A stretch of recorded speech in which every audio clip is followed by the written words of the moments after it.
तो हूँ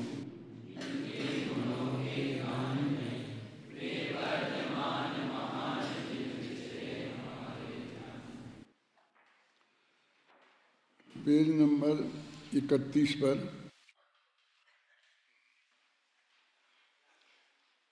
एक प्रश्न है और उसका उत्तर अपन को देखना है।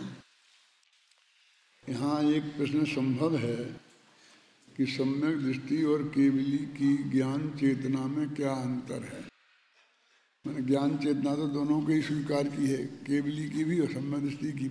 और कल जयचंद जी छाबड़ा ने के भावार्थ जो अपन ने पढ़ा था तो उसमें वहाँ सम्यक दर्शन से शुरू की थी ज्ञान चेतना को और केवल ज्ञान पर जाकर के समाप्त किया था। तो सम्यक दर्शन प्राप्त होकर और फिर केवल ज्ञान तक कैसे पहुँचता है। तो सम्यक दर्शन के पहले आगम ज्ञान से, गुरु के मुख से, तर्क से, युक्ति से आत्मा को जाना जाता है और उसके बाद में आत्मा का अनुभव होता है। तो सम्यक दृष्टि की ज्ञान चेतना में और केवली की ज्ञान चेतना में फर्क क्या है। केवल ज्ञानी जीव के साक्षात ज्ञान चेतना होती है। केवल ज्ञान होने से पूर्व भी निर्विकल्प अनुभव के समय जीव के उपयोगात्मक ज्ञान चेतना होती है। जब वो अनुभव करता है तब उसके ज्ञान चेतना होती है। ये दो बातें तो नक्की होंगी, पक्की, केवल ज्ञानी के है और अनुभव के काल में उसके है। अब यदि ज्ञान चेतना के उपयोगात्मकत्व को मुख्य न किया जाए, माने एक अपेक्षा ये भी होती है कि उपयोगात्मक नहीं, बस उसकी श्रद्धा के लेवल पर है ना, और लब्धि के लेवल पर कि मैं तो ज्ञान चेतना स्वरूप हूँ, कर्म और कर्म फल चेतना रूप नहीं हूँ। तो सम्यक दृष्टि के ज्ञान चेतना निरंतर होती है। यानी एक अपेक्षा ये भी है, जब आपको करने धरने के विकल्प आ रहे हैं, पर वो साधारण नहीं है। वो विकल्प ऐसे हैं कि हम जगत में अज्ञानियों से भी ज़्यादा प्रबल दिखाई देते हैं। जैसे भरत चक्रवर्ती आदि के बाहुबली पे चक्र चला दिया, और भी हमारी बात आपको मानना ही पड़ेगी। इस तरह के कर्तृत्व के और भोक्तृत्व के तीव्रतम विकल्प हों। कर्म चेतना और कर्म फल चेतना नहीं होती तब भी मैंने श्रद्धा के लेवल की ज्ञान चेतना को, ये जगत को स्वीकार कराना बहुत कठिन काम है, क्योंकि उसका निरंतर ज्ञान के स्वामित्व भाव से परिणमन होता है। कर्म के और कर्म फल के स्वामित्व भाव से परिणमन नहीं होता है। अब एक स्वामित्व भाव से माने श्रद्धा में कि मैं, ये मेरी है, ये मैं हूँ, एकत्व ममत्व। ज्ञान चेतना में उसका अपनत्व रहता है और कर्म और कर्म फल चेतना में उसका अपनत्व नहीं रहता है। कि अभी बराबर वो कोई आदेश दे रहा है, ये हो रहा है, वो हो रहा है, सब है ना। फिर कोई आदमी उससे कहता है कि देखो साहब, आपने तो बहुत कड़काई से कह दिया, लेकिन वो इतना काम संभव नहीं है, वो जितना होगा उतना ही हो पाएगा।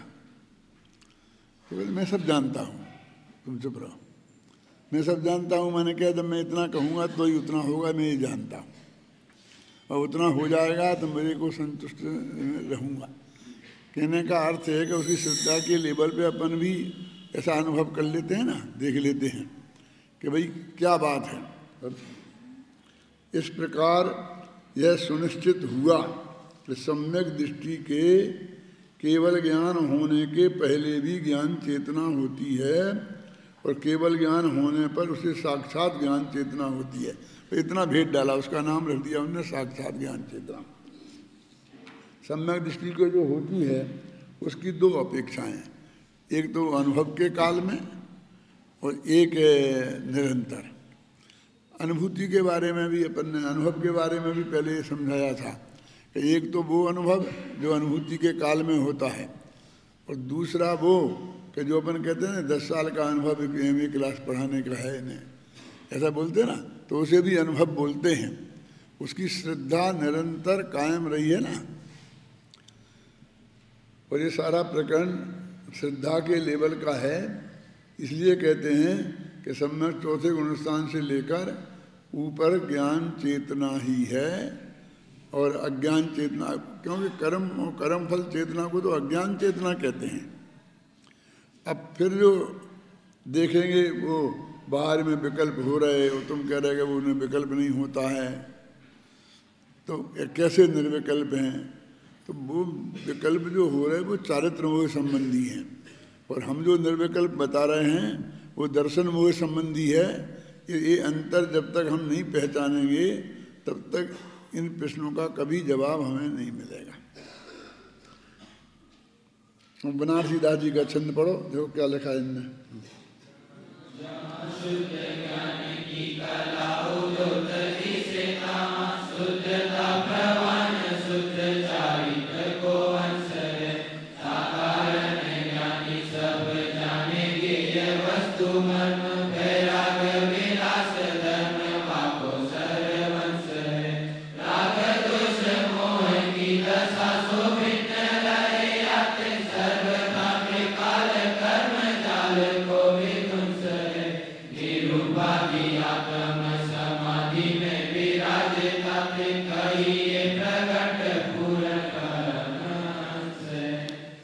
उसी बात को उन्होंने बांधा है छंद में कि जब जहाँ शुद्ध ज्ञान की कला का उद्योत होता है, चंद्रमा की कला होती है ना, दोज से लेकर के और पूर्णमासी तक, और फिर 16 कलाएं मानी जाती हैं।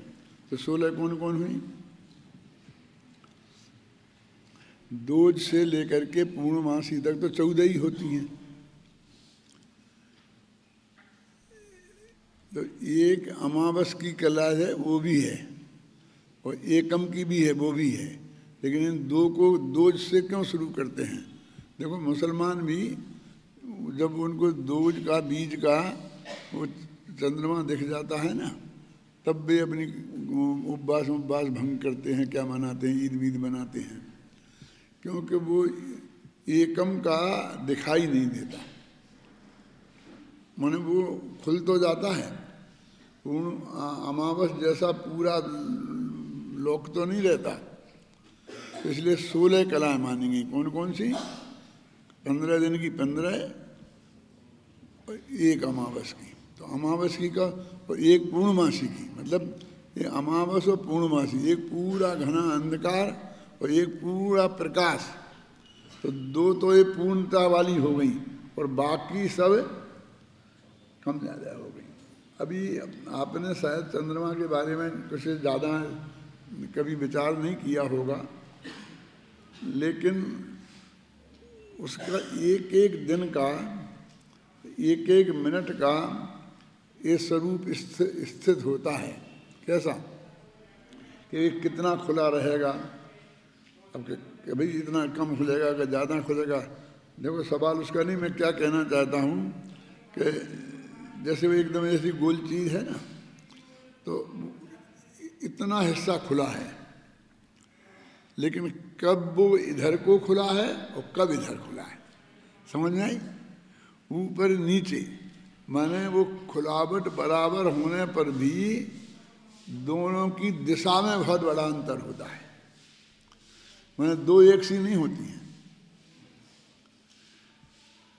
और ये ज्योतिषी लोग उसके आधार पर शुभ अशुभ का भी निकालते हैं। मुसलमान लोग तो बहुत बीज के चंद्रमा को ये देखते हैं कि दो नौके हैं ना, कभी देखा है दूज का चंद्रमा? दो नौके हैं, तो इसमें कौन सी ऊपर है और कौन सी नीचे है, उसके आधार पर भविष्य का नक्की करते हैं। क्या सर्दी आएगी, व्यापार में फायदा होगा, नुकसान होगा, लाभ होगा, हानि होगी। अपन माने वो दोज के दिन ये पोजीशन होती है कि डिसीजन करना बहुत कठिन होता है। क्या कि ये वाला हिस्सा ऊंचा है कि ये वाला ऊंचा है, लेकिन उनमें दो में से एक ऊंचा होता ही है और एक नीचा होता ही है।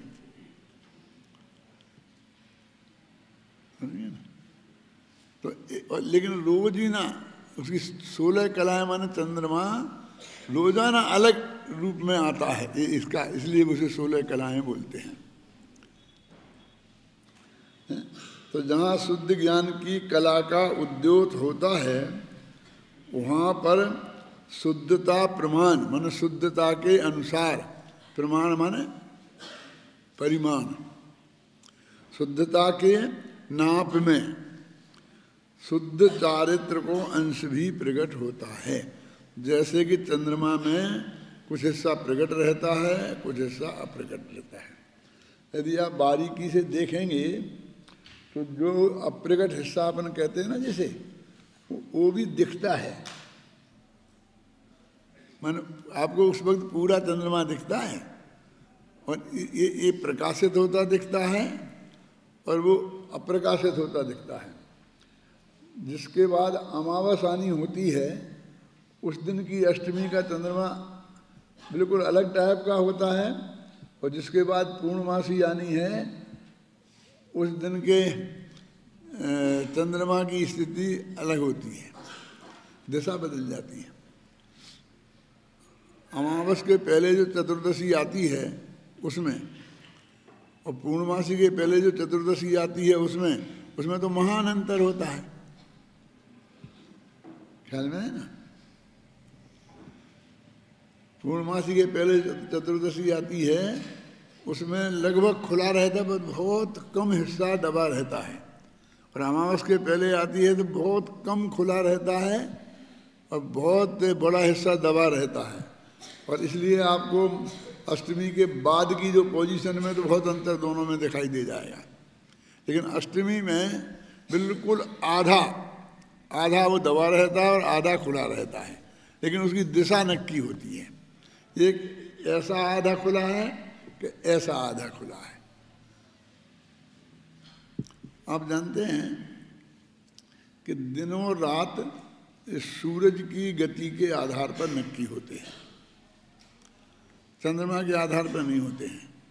और महीना और पक्ष ये चंद्रमा की गति के आधार पर नक्की होते हैं। चंद्रमा की जो चाल है उसके आधार पर शुक्ल पक्ष, कृष्ण पक्ष और ये इसका निर्णय चंद्रमा की गति के आधार पर होता है। फिर तो मास का और पक्ष का इसके हुए ना, फिर उसके बाद में क्या आता है? अयन। सुना अयन क्या होता है? कभी सुना? ये अपन बोलते हैं दक्षिणायन, उत्तरायण। वो अयन है मूल शब्द में, तो दक्षिण की तरफ और उत्तर की तरफ, तो ये सूरज के आधार पर नक्की होता है। 6 महीना का दक्षिणायन और 6 महीना का उत्तरायण। तो सूरज आप देखिए दक्षिणायन में यहाँ से वो तो ऐसा जाता है ना, तो वो ऐसा जाएगा, और उत्तरायण में जाएगा तो वो ऐसा जाएगा। समझिए ना?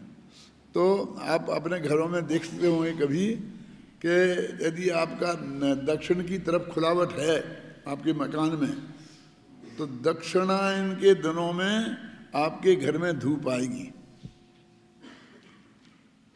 और उत्तरायण के दिन में नहीं आएगी। अब दक्षिणायन के समय माने होती, दक्षिणायन का समय होता है सर्दियों का, उत्तरायण का होता है गर्मियों का। तो सर्दियों में धूप अच्छी लगती है, समझिए। और यदि हमारा दक्षिण का बिल्कुल वैसे दरवाज़ा, तो दक्षिणायन नहीं चाहिए, लेकिन खुलावट चाहिए, तो उसमें धूप आएगी। और उत्तरायण में तो न गर्मियों में धूप नहीं आएगी, तो बहुत अच्छा है ना। धूप नहीं आवे तो अच्छी बात है ना। तो इस तरह से इनकी गति होती है। तो अयन माने उत्तरायण और दक्षिणायन, ये 6 महीने का निर्णय फिर कैसे होता है? सूरज से। अब दिन का निर्णय भी सूरज से और 6 महीनों का निर्णय भी सूरज से, और 15 दिन पक्ष और मास का निर्णय चंद्रमा से। फिर ऐसे ही आगे का सारा हिसाब चलता है। जैसे कि इस सूरज की गति 365 दिन में 365 तरह की होती है, और वो बता देते हैं ज्योतिषी कि फला तारीख को इतना बजे जयपुर में इतना बजे सूरज उगेगा, जबलपुर में इतना बजे उगेगा, बम्बई में इतना बजे उगेगा। एक एक दिन का सब जगह का नक्की होता है। ऐसा चंद्रमा का भी होता है। फिर आगे के जो निर्णय होते हैं उसको मान लो पत्रिका आपने देखी होगी, जिसमें चांद्र मास, महीने को चंद्रमा संबंधी महीना ऐसा लिखा रहता है, चांद्रमास कहते हैं उसे। फिर जैसे 1 बरस तक का मैंने आपको बताया ना, फिर ऐसा शताब्दी का भी होता है, दशाब्दी का भी होता है। फिर ऐसे ऐसे यानी प्रकृति हमें कहते हैं ना दोहराती है, लेकिन वो दोहराने का नियम कब कब कैसा क्या होता है उसकी जितनी अधिक जानकारी आपको है उतना अधिक ज्योतिष ज्ञान आपको है। अब एक ये, अब दूसरी कि उनके साथ में इस जगत के मौसम वगैरह का भी बहुत जुड़ान है, और मौसम के हिसाब से फिर व्यापार आदि का इसमें एकदम ज़्यादा वो ऐसा हो जाएगा, ये हो जाएगा, वो हो जाएगा, आगे बढ़ जाएगा, तो वो उसके हिसाब से सब निकलता है। ये पूरा विज्ञान है। अब इंडियन ने उसे अपने तरीके से विकसित किया, वेस्टर्न वालों ने अपने तरीके से विकसित किया, लेकिन अंत में सबको वहीं आना पड़ता है। जैसे कि 1 बरस कितने दिन का होता है? 365 दिन का होता है। अब हिंदुओं ने 30 दिन का महीना माना तो 360 ही दिन होते हैं। अब ये 5 दिन क्या होगा? होगा तो 365 का ही। तो ये 5 दिन को हर महीने में एडजस्ट करते हैं। कभी कहेंगे कि ये लुप्त हो गई, कभी कहेंगे 2 अष्टमी हो गई। तो उनके यहाँ नियम है कि 60 घड़ी का के 24 घंटे होते हैं ना, तो उसमें जिस दिन वो 30 घड़ी से ज़्यादा दिन होगा वो उस दिन के वो माने जाएंगे। मानो 30 से बराबर, फिर 2 अष्टमी हो जाएंगी, मतलब फिर 2 सप्तमी हो जाएंगी। और यदि जो कम ज़्यादा होगा तो उसका फिर वहाँ एडजस्ट करना पड़ेगा, तो कहीं स्थिति का क्षय हो गया।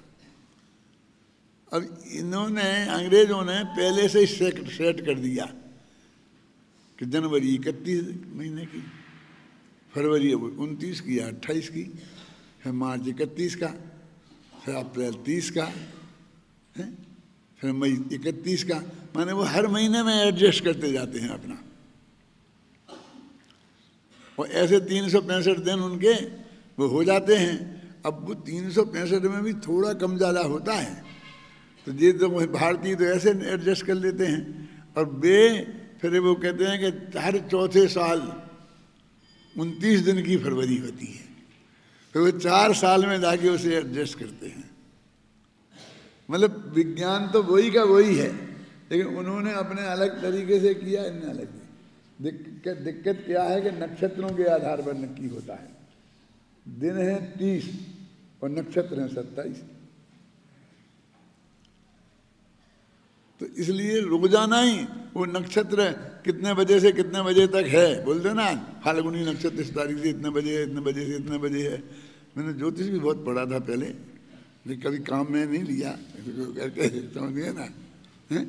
तो वो उसमें एडजस्ट होता है, बढ़ता जाता है। 1 महीना में कितना कौन सा नक्षत्र गया, कैसे गया, आया गया, और वो सब उसमें लिखा रहता है। इस तरह से कई जगह 28 नक्षत्र और मान लिए हैं। तो इन ज्योतिष शास्त्र के हिसाब से ये सब चीज़ें से व्यवस्थित होती हैं ना। तो यहाँ तो उन्होंने सिर्फ उदाहरण दिया है कला का चंद्रमा किया, जहाँ शुद्ध ज्ञान की कला उदित दिशे तहाँ शुद्धता प्रमाण शुद्ध चारित्र को अंश है। जैसे वो चंद्रमा की कला में है, ऐसे ही चारित्र में भी नक्की है कि जब सम्मा दर्शन शुरू होगा तो चारित्र का अंश भी प्रकट होगा। और फिर वो चारित्र का अंश 14वें गुणस्थान तक किस किस तरह कहाँ कहाँ कैसा बढ़ता जाएगा, एक बिल्कुल उसके अनुसार वो सारी पद्धति है। तो जैसे कि अपन ने कहा ना कि अमावस के दिन चंद्रमा होता ही नहीं और एकम के दिन दिखता नहीं है, तो नहीं होता ही जैसा मान लिया, 2 से ही गिनते हैं। देखो गुरुदेव श्री एक बात कभी उनके प्रवचन में तुमने ध्यान से सुनी हो तो, बुजुर्ग लोगों ने तो सुनी ही होगी कि बीज उगी छे तो पूर्णमासी थसे थसे पण थसे। नहीं आया समझ में कि यदि दोज उगा है चंद्रमा तो वो पूर्णमासी गारंटी से आएगी, लेकिन ये कब? सुदी में, सुदी समझते हो, शुक्ला में। शुक्ला माने सफेद, क्योंकि ज्यादा रहेगी ना रात, चांदनी रात, इसलिए तो चंद्रमा उगा है तो नियम से बढ़ते बढ़ते पूर्णमासी में बदलेगा। तो बीज बोलते थे सम्यक दर्शन को, और फिर वो पूर्णमासी बोलते थे काय को? केवल ज्ञान को। यानी सम्यक दर्शन हुआ है, आत्मा की अनुभूति हुई है, तो उसे एक दिन केवल ज्ञान अवश्य होगा। अभी उसमें ये कब की बात है? शुक्ला की, ना? इस शुक्ला की बात है, मतलब ये अमावस के बाद वाली बीज की बात है। अब पूर्णमासी का उल्टा होता है, फिर पूर्णमासी की जो बीज आती है, दोज आती है, वो धीरे धीरे कम होती जाती है। अब एक भाग्य की बात है, वो भी कह ही देता हूँ कि पूज्य गुरुदेव श्री की जो जन्म तिथि है वो तो है शुक्ला की। शुक्ला समझ गए ना, कि जो दोज उगकर पूर्णमासी में बदलेगी, और फिर एक डेढ़ महीने बाद आती है भैंसरी की, तो वो है कृष्णा की। समझ में आ रहा है? तो जब गुरुदेव वो बात कहते थे ना, तो वो तो उनने कभी नहीं कही है, लेकिन एक कहते थे तो लोगों को तो रस आता है ना, कि यहाँ से ज्ञान की किरण होगी है तो ये केवल ज्ञान में जाके बदलेगी हैं, और यहाँ एक अंधकार होगा है तो अंधकार का क्या होगा। एक बात और कहूँ, आपको गुजराती और हिंदी में अंतर समझते हो तो, गुजराती में अमावस के दिन महीना पूरा होता है, और हिंदी में पूर्णमासी के दिन महीना पूरा होता है। कभी मानो, जैसे कि अभी अपना क्या चल रहा है, अभी छोड़ दो, मान लो कि अपना जो रक्षाबंधन आता है ना, तो श्रावण सुदी पूर्णमासी के दिन आता है ना, अपन उसे श्रावण बोलते हैं और वे उसे भादवा बोलते हैं। उनका महीना अमावस को पूरा हो जाता है ना, बंदा निकल गया। तो ये चक्कर पड़ता है हमेशा कि पूरा महीना कब होगा। तो वो ये कहते हैं कि दिवाली के दिन से शुरू हुआ बरस, और अगली साल दिवाली को बरस खत्म होगा, तो वो फिर अमावस के बाद ही शुरू हुआ ना, उसे बोलते हैं वो बैसता बरस। गुजरात में क्या बोलते हैं, क्या अब बरस बैठा है। तो दिवाली के दूसरे दिन को क्या बोलते हैं, तुम तो समझते हो ना गुजराती लोग, बैसता बरस छे, तो वो बैठता हुआ बरस। और हिंदी वाले वो नहीं मानते हैं अमावस को, वो नया साल, समझेंगे ना। तो वहाँ क्या होता है कि गुरुदेव ये बोलते थे कई दफे अपने प्रवचनों में, आप लोगों ने सुना हो कि नहीं, कि हिंदी वाले सही हैं, ये गुजराती वाले सही नहीं हैं। और वो तर्क ये देते थे कि देखो उसका नाम है अमावस, अमावस माने अर्धमासी, और पूर्णिमा माने पूर्णमासी, अपन बोलते भी है ना। तो उसमें साफ शब्द लिखा है पूर्णमासी, कि महीना पूरा हो गया, समझे ना। और अमावस को अर्धमासी लिखा है, अमावस को अर्धमासी लिखा है और उसको पूर्णमासी लिखा है। इसलिए हिंदी वालों की बात सही है, समझ। तो इसलिए अच्छा उन्होंने कहा अब दोनों की सुधी माने शुक्ला एक होती है और कृष्णा में अंतर होता है 1 महीने का। अब ये कैसे हो सकता है? क्योंकि अपन तो मानते कृष्णा आई पहले, चैत कृष्णा पहले आई और चैत की शुक्ला आएगी बाद में। अब वे क्या मानते हैं कि चैत की अपनी शुक्ला शुरू होती है, शुक्ला से शुरू हुआ तो उनका महीना 15 दिन बाद शुरू होता है। तो 15 दिन बाद शुरू होगा तो 15 दिन बाद खत्म होगा। 15 दिन बाद शुरू होगा तो 15 दिन बाद खत्म होगा। तो ये भाग्य की बात है कि पूज्य गुरुदेव की तो सुधी है, वैशाख सुधी 2, तो वो तो दोनों की एक होती है।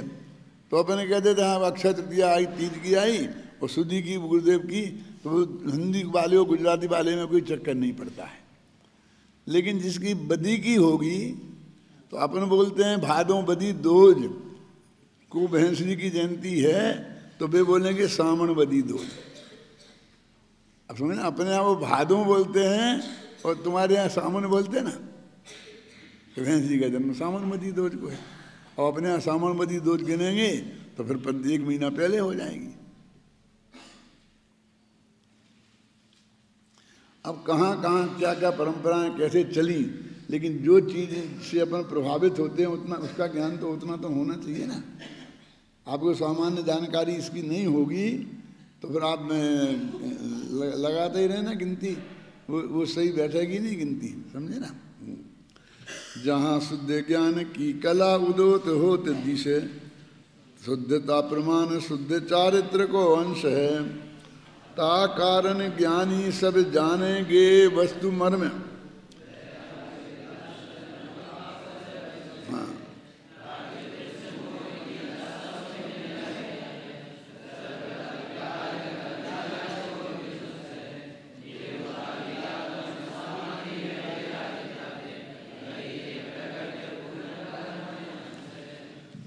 देखो सर्वथा कर्म जाल का विध्वंस हो जाता है ना। और निरुपाधि आत्म समाधि में विराजित होता है तो ये परमहंस माने भगवान आत्मा पूर्ण प्रगट माने पूर्णता को प्राप्त हो जाता है, माने पूर्णमासी हो जाती है। हो गया ना। चलो, जहाँ पर शुद्ध ज्ञान की कला का उद्योत होता है वहाँ उसकी शुद्धता के परिमाण में शुद्ध चारित्र का अंश अवश्य ही प्रकट हो जाता है। इस कारण ज्ञानी जीव समस्त गेय वस्तुओं का मर्म जान लेते हैं और उनके सर्वांग वैराग्य भाव प्रकट हो जाता है। वे ज्ञानी जीव राग देश मोह की अवस्था से सर्वथा भिन्न रहते हैं।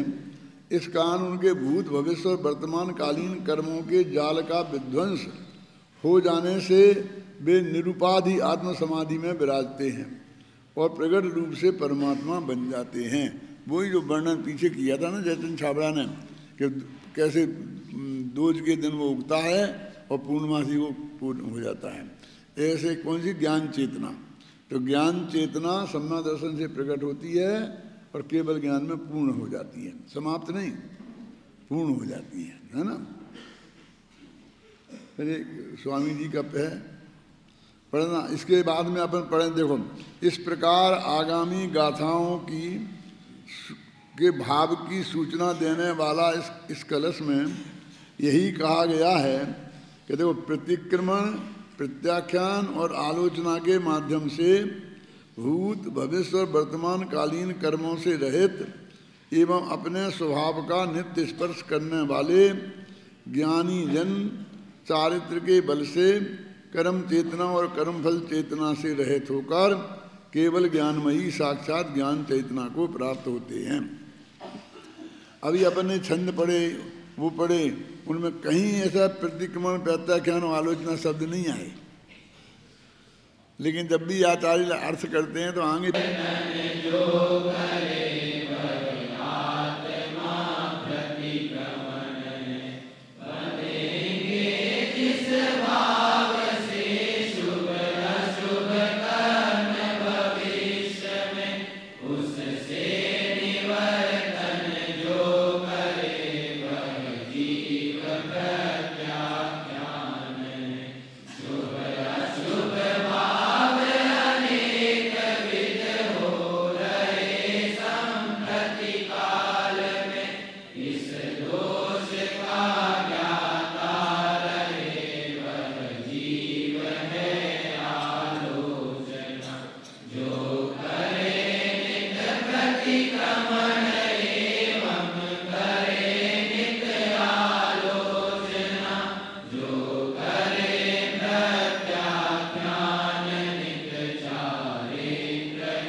आप देख रहे होंगे प्रतिक्रमण, प्रत्याख्यान, आलोचना और चारित्र, ये आत्मा ही है। ऐसे भेज देंगे आत्मा ने प्रतिक्रमण किया और प्रतिक्रमण अलग आत्मा। कहते जो आत्मा अपने भूतकाल के देशों से, अपराधों से निर्वृत्त हो गया। अब निर्वृत्त हो गया माने भूतकाल के तो नष्ट ही हो गए वैसे, लेकिन वो उसमें श्रद्धा में से उनका कर्तृत्व उसके दिमाग में से निकल गया। कर्तृत्व और भोक्तृत्व, क्यों कर्तृत्व भोक्तृत्व तो कर्म चेतना और कर्म फल चेतना कहलाते हैं। यदि वो दिमाग में से नहीं निकले तो कर्म चेतना और कर्म फल चेतना खड़ी रहेगी, है ना। तो वो उसके श्रद्धा में से निकलना चाहिए। तो कहते ऐसा वो आत्मा कि जिसके भूतकाल के दोषों के संदर्भ में कर्तृत्व और भोक्तृत्व का भाव निकल गया। भाव ही निकलना है अब तो, क्योंकि वो तो सब जो कुछ थे जो पूरे के पूरे नष्ट ही हो गए। तो वो आत्मा ही प्रतिक्रमण है कहते हैं। वो जब वो प्रतिक्रमण करेगा, वो प्रतिक्रमण है, वो करता है आत्मा, और होने वाली वो क्रिया है। और फिर बताएंगे कैसा करना पड़ता है, तो ये बोलना पड़ता है, फिर ऐसा बैठना पड़ता है, फिर रीढ़ की हड्डी सीधी रखनी पड़ती है, फिर वो 50 तरह की बात कहते हैं। वो तो श्रद्धा के लेवल की बात है, इसलिए वो कहते हैं बस वो आत्मा ही प्रतिक्रमण है। जब वो आत्मा ही प्रतिक्रमण है, प्रत्याख्यान है और आलोचना है, तो ज्ञानी के चौथे गुणस्थान में सम्मदर्शन प्रकट हुआ। तो उसके नित्य प्रतिक्रमण, नित्य आलोचना और नित्य प्रत्याख्यान मौजूद है।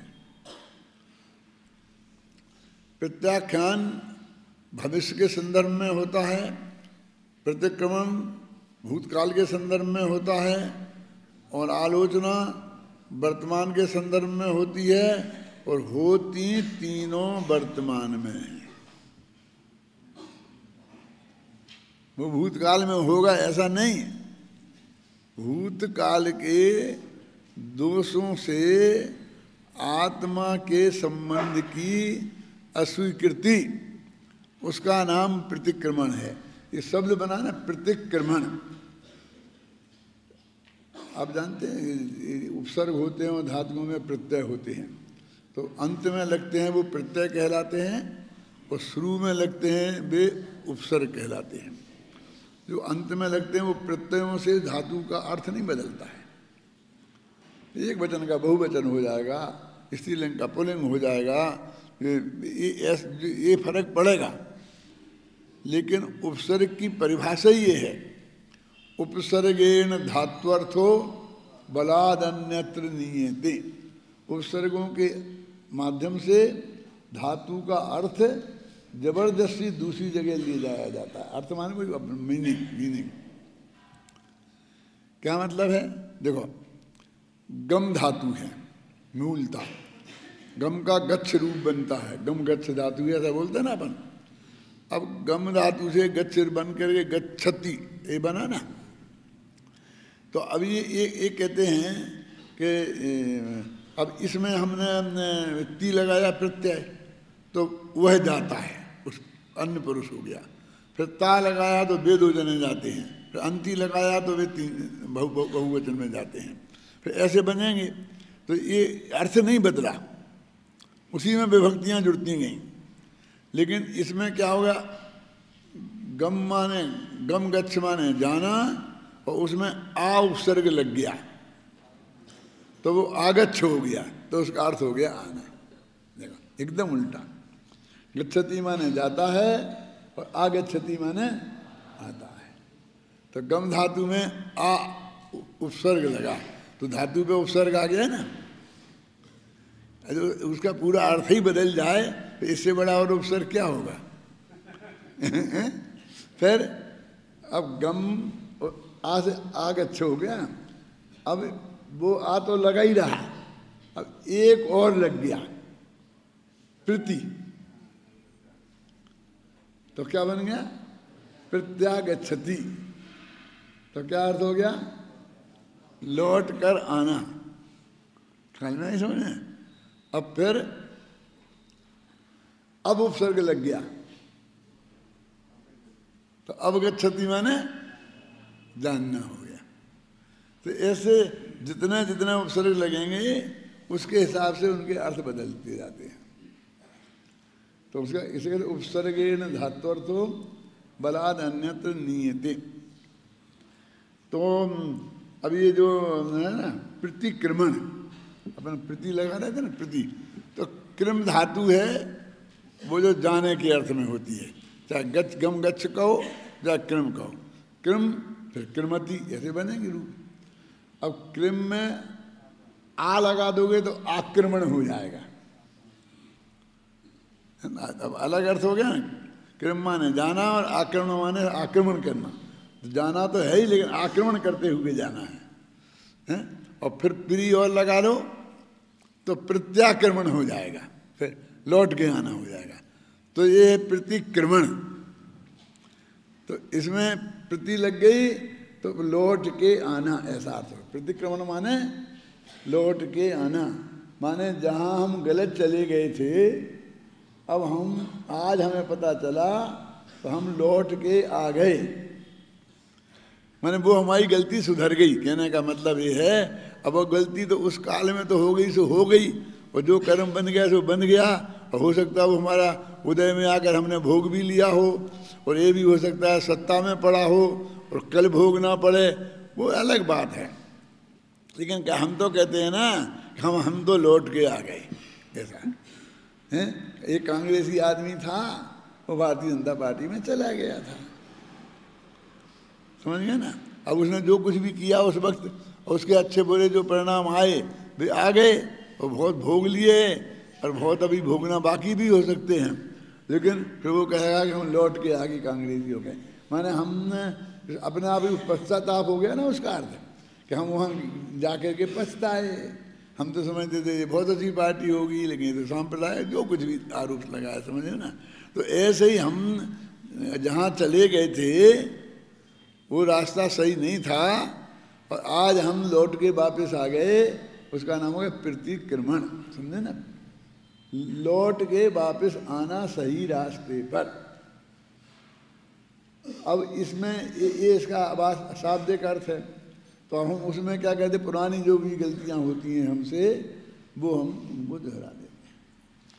अभी क्या करें कि आचार्यों ने बना दिए, क्योंकि हम तो समझते तो हैं नहीं अपने आप। जो वास्तव में तो हरेक का प्रतिक्रमण, हरेक की आलोचना और हरेक का प्रत्याख्यान अपना व्यक्तिगत चीज है, सामूहिक कभी हो ही नहीं सकता, क्योंकि तुम वहाँ गए थे हम गए ही नहीं थे। अब दोनों एक साथ बोलेंगे, अब जब बोलेंगे तो क्या करेंगे, वो सामूहिक ही बनाना पड़ेगा ना। तो फिर लगाएंगे हम कहाँ से, क्या लगाएंगे। मैंने एक इंद्री का घात किया, फिर मैंने एक इंद्री में से मैंने पृथ्वी का घात किया, फिर मैंने जल का घात किया, फिर मैंने अग्नि का घात किया, फिर मैंने हवा को तकलीफ पहुँचाई, फिर मैंने वनस्पति को तकलीफ पहुँचाई, फिर 30 जीवों को तकलीफ पहुँचाई। एक एक गिनाएंगे क्योंकि ये सबके हुए हैं। फिर वो बोलेंगे ना क्या कि मैंने पृथ्वी की खोदी आते आलोचना पाने में आता है ना पृथ्वी का। फिर कहते पानी को जल बलूल लो, फिर आता है हवा को मैंने ये डिस्टर्ब किया, फिर अग्नि के साथ मैंने ये सब किया, फिर वनस्पति के साथ ऐसा किया। वो पंक्तियाँ आती हैं, मुझे अभी दिमाग में नहीं आ रही हैं, आलोचना पाठ में बोलते जाते हैं ना। तो वे सामूहिक रूप से हैं, लगभग सबसे वे गलतियाँ हुई हैं। तुमने भी पृथ्वी पर रहे, हम भी पृथ्वी पर रहे। तुमने जैसे उसके साथ की, कभी खूंटा गाड़ा उसमें, कभी उसे खोदी, कभी उसको कुछ किया, जो तुमने किया वो हमने किया, इसलिए एक कॉमन हो गया। पानी के साथ जो तुमने किया वो हमने किया।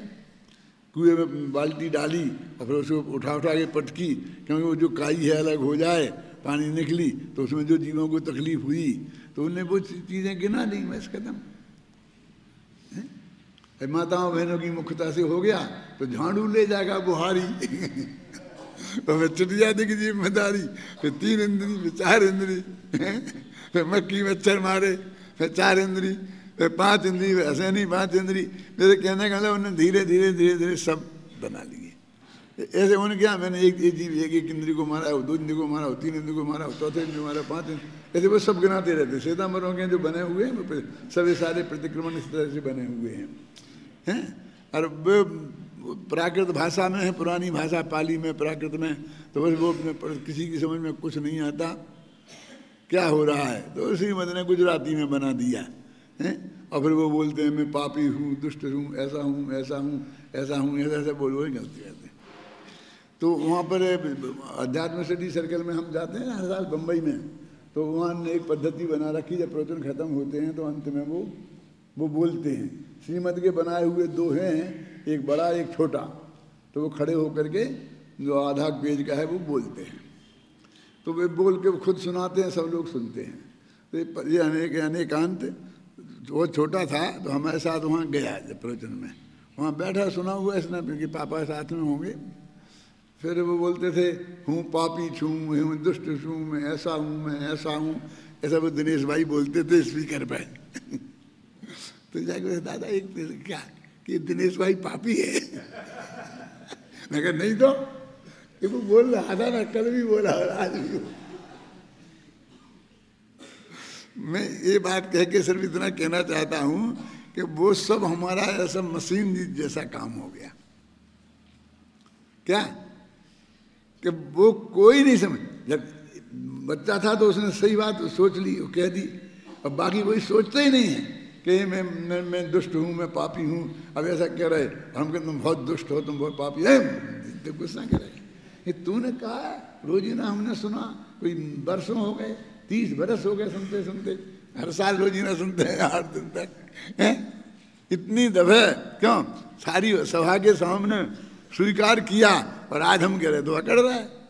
यानी वो इतना नीरस हो गया, मैं कहना चाहता हूँ, जान निकल गई उसमें से। इसलिए मैं कहता हूँ सबसे कि सचमुच तुम्हें भगवान की स्तुति करनी है, सचमुच प्रतिक्रमण प्रत्याख्यान करना है, तो छोड़ो हमारे तुम्हारे लिखे, तुम अपनी भाषा में बोलो। मंदिर में जाकर के प्रभु पतित पावन नहीं पढ़ना है, घबराना नहीं, सकल गे गायक नहीं पढ़ना, अपने मुंह से बोलो ना। हम तो भी पद बना नहीं, बनाओ पद ना, गद्य में बोलो।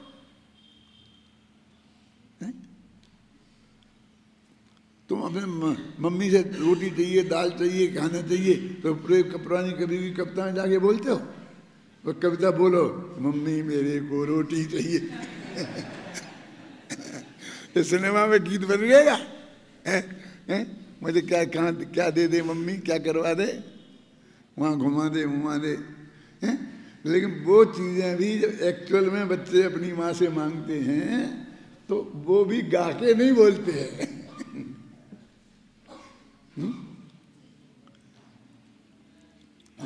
गा के नहीं बोलते हैं, समझ में है ना। मुझे याद है सबसे पहले जब हमने रामायण पढ़ी थी संस्कृत की, तो उसमें आता था अहम गमस्यामि महावनम प्रिय त्वया ही वस्तव्य यही विभावनी। माने रामचंद्र जी सीता जी से कह रहे हैं जाकर के कि अहम गमस्यामि महावनम प्रिय, हे प्रिय मैं भयंकर जंगल में जा रहा हूँ पिताजी की आज्ञा से, और त्वया ही वस्तव्य यही विभाविनी, कि आपको यहीं रहना चाहिए और सास ससुर की सेवा करनी चाहिए। तो उसमें लिखा सब ऐसा क्या। तो हमारा चक्रवर्ती प्रोफेसर पढ़ाता था, तो वो कहता कि ये कविता में बोलती होगी। रामचंद्र जी सीता से बात करते होंगे तो कविता में बोलते होंगे, क्योंकि उस वक्त पद्य में ही लिखा जाता था, गद्य में तो लिखा नहीं जाता था। आपने नाटक पुराने जमाने के देखे होंगे ना, तो वे नाटक भी सब कविता में ही होते थे। स्टेज पर आते थे नायक नायिका, तो वो सब वे छंद ही बोलते थे क्या, वो छंदों में ही संवाद चलते थे, वे रट लेते थे और वो संवाद बोलते थे, और सब लोग आराम से देख के सुनते थे।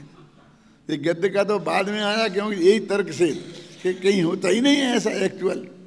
तो मैं ये कहता हूँ ये हमारे सब पूजा पाठ ऐसा ही हो गए।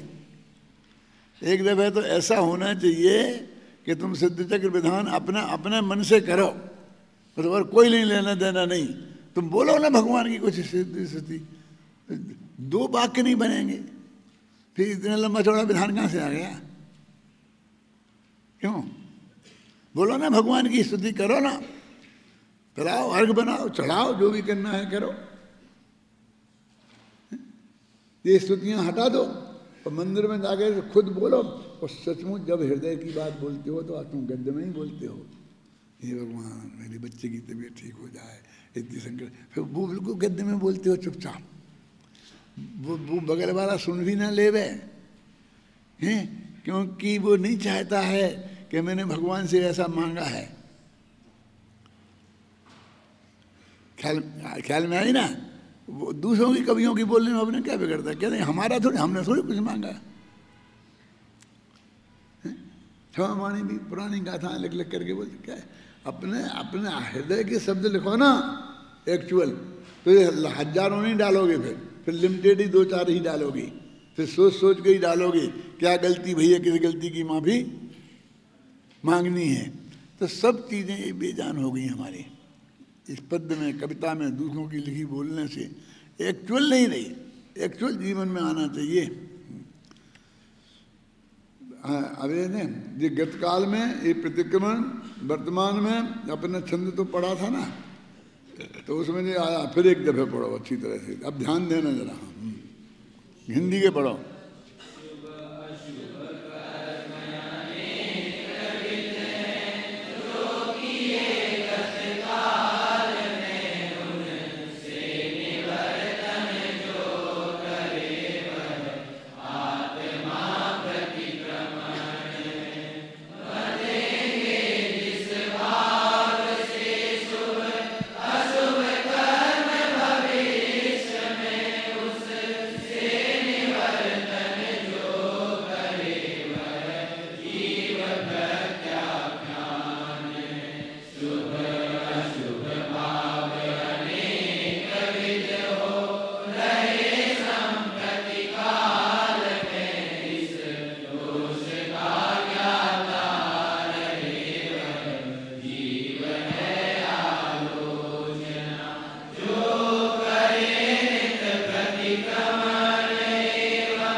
आत्मा ही चारित्र हैं जो रोजाना प्रतिक्रमण करते हैं, प्रत्याख्यान करते हैं।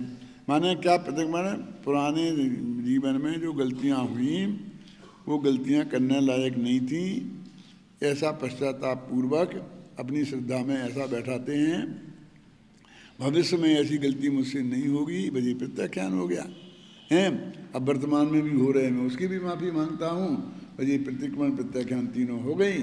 और ऐसा ही आत्मा स्वयं ही चारित्र है, ऐसा नहीं चारित्र अलग चीज़ है और आत्मा अलग चीज़ है और उसने उसे धारण किया। अब कल इसके अपन आत्मख्याति पढ़ेंगे।